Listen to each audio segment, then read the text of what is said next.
Hi, വഴുതനങ്ങ കറി വെച്ചപ്പോൾ അതിൻ്റെ ഒരു വീഡിയോ എടുത്തേക്കാമെന്ന് കരുതി.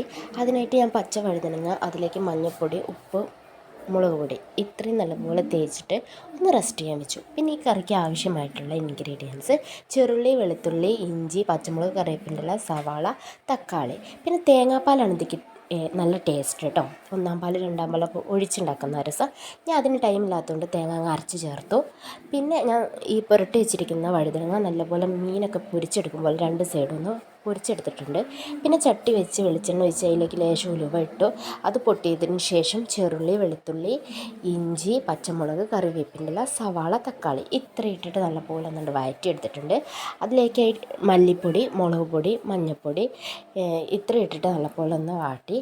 ഇതിലേക്ക് കൊടംപുളി ചേർക്കുന്നവർക്ക് ചേർക്കാം. ഞാൻ സാദാ പുളി വെള്ളത്തിലിട്ട് അതിൻ്റെ വെള്ളം പിഴിഞ്ഞിട്ടാണ് ഇതിലേക്ക് ഒഴിച്ചിരിക്കുന്നത്.